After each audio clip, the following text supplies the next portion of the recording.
Or test grouting according to the equipment and what you have on site. So what I was telling you, that they had right now the drilling and grouting job going on in another project there.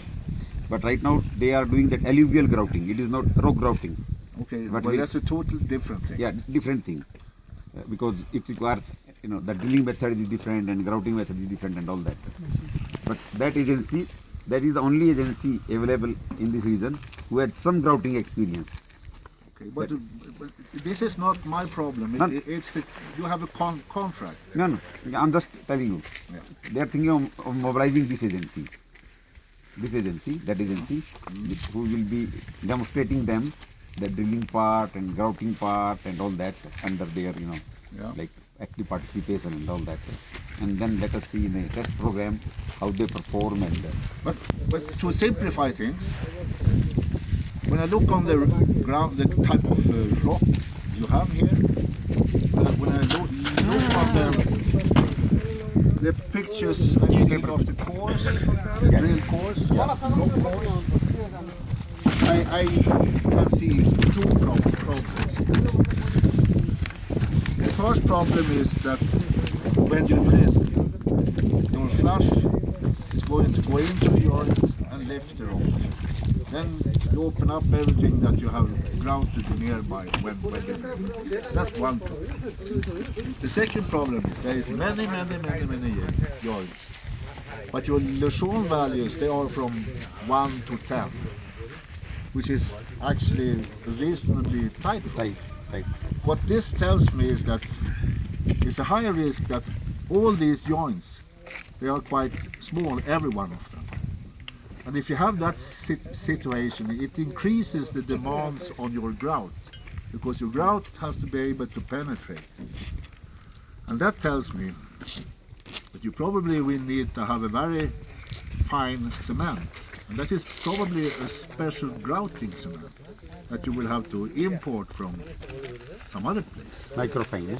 Yes. And that will put demand on your equipment, on your mixers, on your systems. And also, you see, things that easily happen is that your grout hardens in your equipment. So you have to take everything down and clean it, which takes a long time. So you also need discipline in order to make sure that the grouting crew is controlling what's happening in the grout. But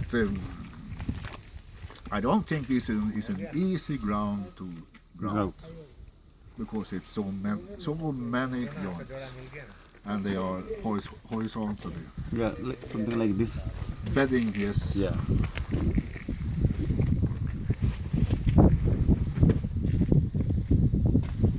The joints are tight, but UCS of the rock is low actually.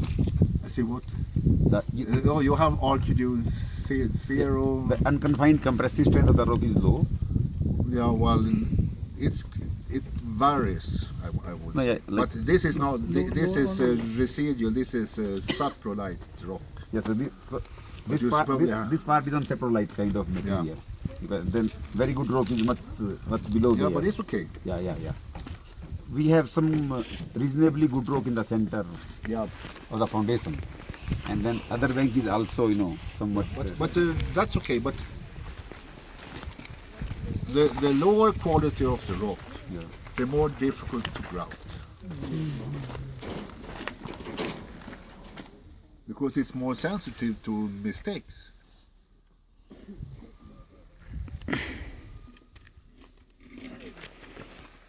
But we will try to write something. But you have, this is not United States. This is not Europe, where you sit with data screens and you follow the flow curves and everything that's happening. You have the yin curve, and I don't think we should demand that equipment. But maybe we should. But it's up to the contractor if he wants to pay for these things. And that is just the equipment, I would guess, is $2 million.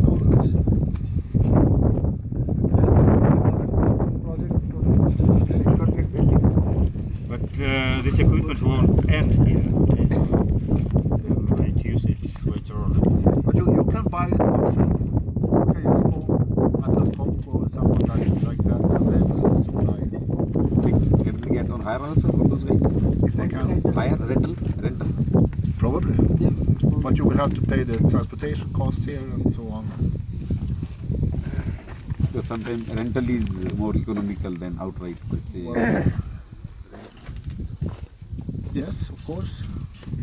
It depends on if you're going to use it on the next project and so on.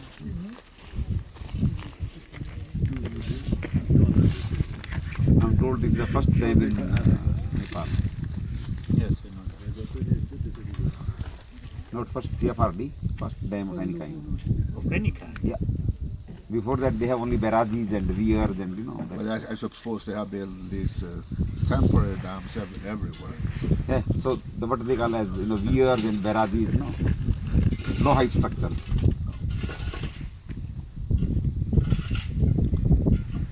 Well, they need to start.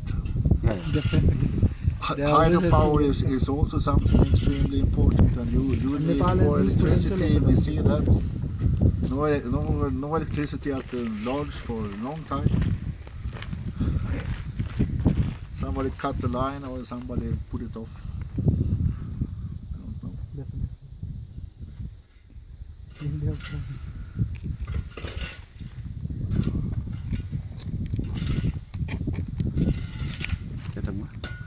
I don't know. Contractor, you are the boss. Is that right? At least on site. What's the planning now? Are you going to pour any slabs or anything within a couple of days?